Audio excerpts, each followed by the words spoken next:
Welcome. English First Language 6th Standard. Unit 3, Galileo, Part 1. Answer the questions your teacher asks you. A. Name some heavenly bodies. Answer: stars, planets, meteors, asteroids. B. What is astronomy? Answer: astronomy is the science of stars, planets, and the universe. C. Name an Indian astronomer. Answer: Aryabhatta. D. What is planetarium?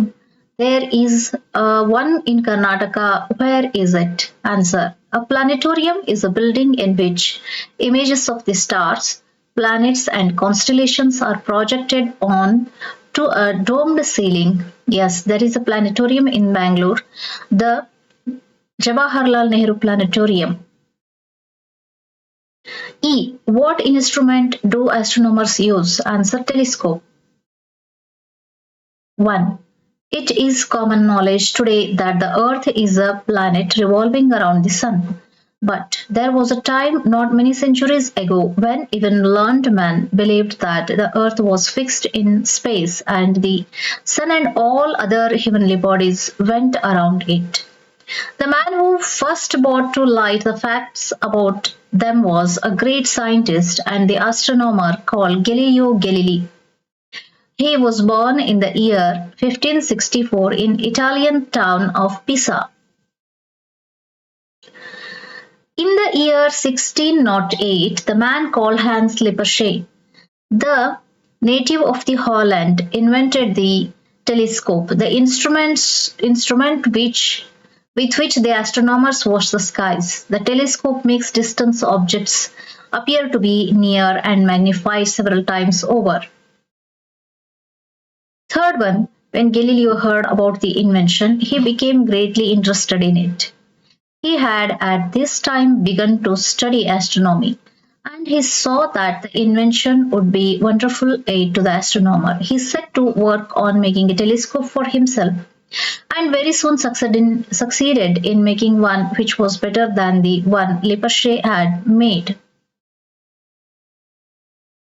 Galileo telescope was first that was ever turned towards the stars. Looking through it, he saw 100 times as many stars as he could see with the bare eyes. He looked at the Milky Way, the broad white band of the light seen across the sky at the night, and found that it contained millions and millions of the faint stars. He turned telescope on the moon, and what he saw filled him with amazement. On the moon's surface, which seemed so smooth, he saw high mountains and deep valleys like those on the earth. Greatly excited by these discoveries, Galileo carried his telescope to Venice and showed it to the learned men of the city. People of the Venice crowded at his house to have a look at the looking tube. They took it into the top of the high buildings and looked through it at the ships out in the sea. They saw ships 50 miles away appearing to be only 15 miles off. When the ruler of the Venice was shown the instrument, he was greatly pleased with the invention and appointed Galileo professor for life at the University of Padua. The first telescope that Galileo made magnified objects 3 times their size. Later he made one that magnified them 8 times, but he went on working on larger and larger ones until he made a telescope which brought objects 30 times nearer. With the aid of this telescope, he made important discoveries about the heavenly bodies. He found that the planet Jupiter had little moons that revolved around it. He found that sun had spots on it and that the spots slowly moved across its face. He found from this that the sun, like Earth, spins around itself.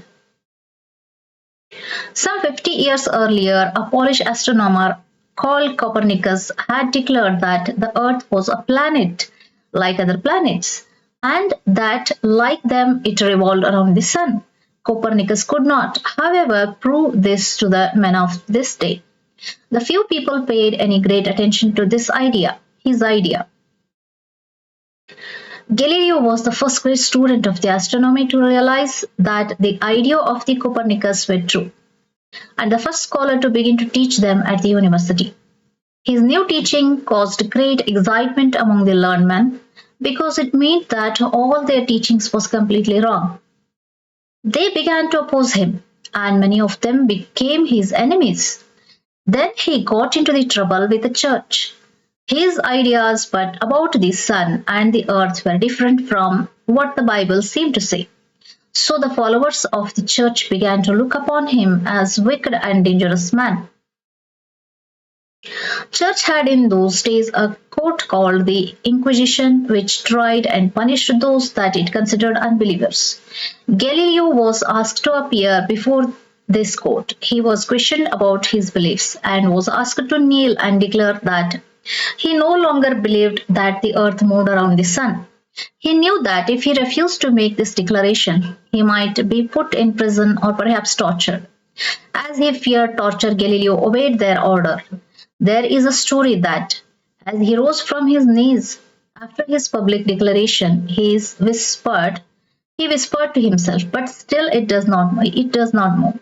The court ordered Galileo not to teach his wicked ideas anymore. But Galileo did not obey the church's orders for long. He continued his studies and after a time started teaching his ideas again. Besides, he wrote a book in which he criticized the old beliefs. When the book came out, the Inquisition once again ordered him to appear before it to be tried as non-believer. After the long trial, he was sent to prison, but as he was now an old man, he was allowed to go home 22 days later. Please subscribe my channel, hit the bell icon and save the playlist. Thank you very much. Bye bye.